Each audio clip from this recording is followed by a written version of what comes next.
Hello friends, welcome to my YouTube channel.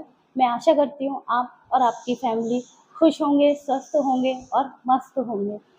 तो आज मैं आपको बताने जा रही हूँ वैभव लक्ष्मी व्रत का उद्यापन किस तरीके से किया जाता है। तो कई बार ऐसा होता है कि हम व्रत रखते हैं, पर वो बीच में किसी कारण से छूट गया, फिर छूट गया, फिर छूट गया। तो लास्ट में हमें क्या याद नहीं रहता कि हमने कितने व्रत कर लिए और कितने हमारे छूट गए। कई बार ये हो जाता है, ऐसा कई लोगों के साथ होता है, इवन मेरे साथ खुद भी हुआ है, मैं भी भूल गई हूँ। तो उसमें परेशान होने की ज़रूरत नहीं है। जानबूझकर उस चीज़ को छोड़ना या भूल जाना एक अलग बात है, बट अगर गलती से कोई चीज़ हुई है तो माता वैभव लक्ष्मी बहुत दयालु है। वो आपकी हर गलती को क्षमा करती हैं। अगर आप दिल से उनसे माफ़ी माँगे और अपनी गलती का पश्चाताप करें तो वो ज़रूर उस चीज़ को माफ़ भी कर देती हैं।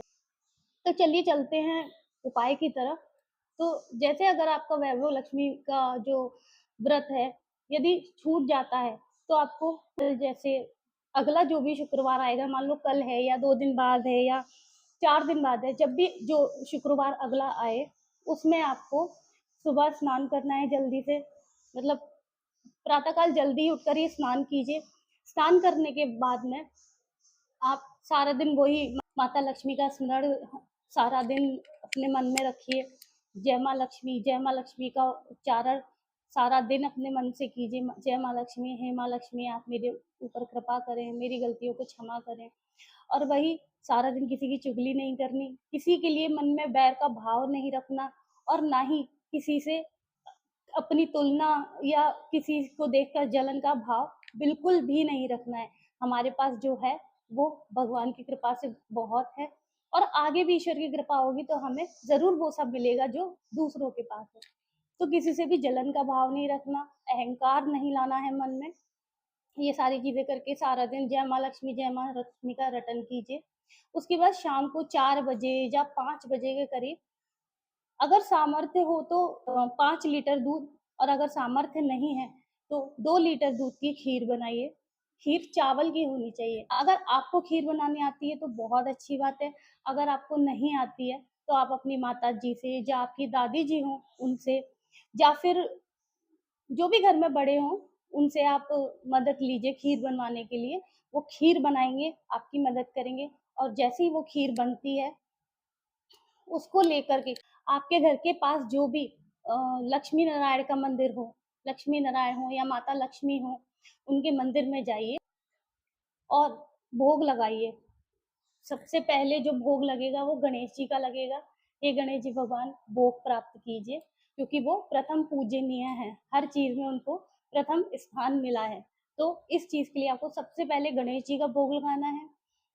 गणेश जी का भोग लगाने के बाद आप माता लक्ष्मी और प्रभु श्री नारायण, माता लक्ष्मी नारायण का भोग लगाइए और उनसे प्रार्थना कीजिए कि हे माँ, मैंने जो आपके व्रत किए थे उनमें जो छूट गए हैं, जो भी मुझसे त्रुटि हुई है, उसके लिए मुझे क्षमा कीजिए। मैं आपकी संतान हूँ और दया की पात्र हूँ, मुझ पर दया कीजिए। भूलवश या बुद्धि भ्रमित हो जाने की वजह से मैं जो भी आपका व्रत कर रही थी वो भूल गई हूँ। आज मैं उसका उद्यापन कर रही हूँ। उद्यापन स्वरूप आप ये खीर का भोग जो मैंने बनाया है आपके लिए पूरी श्रद्धा से उसे स्वीकार कीजिए, इस भोग को पाइए। ऐसी मेरी प्रार्थना है।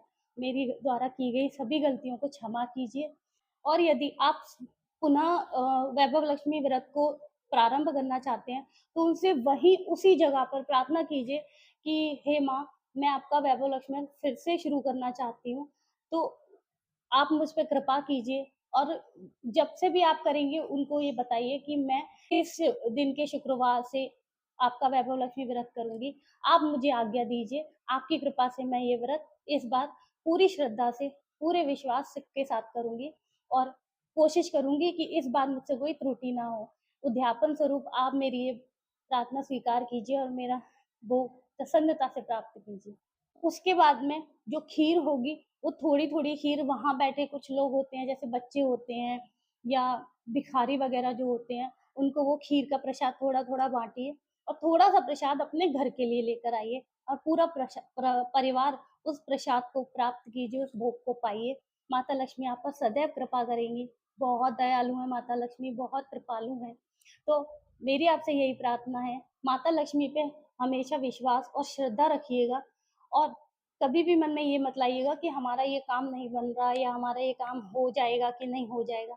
होगा, ज़रूर होगा, भरोसा रखिए, भरोसे में ही दुनिया कायम है, उम्मीद पर ही दुनिया कायम है कहते हैं ना, तो बस वैसा ही है। आप पूरी श्रद्धा से व्रत को कीजिए, आपकी मनोकामना ज़रूर पूरी होगी, ऐसी मैं भी प्रार्थना करूँगी। माता लक्ष्मी बहुत कृपालु हैं, हमेशा आप पर कृपा करें, दया रखें, ऐसी ही मेरी भी प्रार्थना है।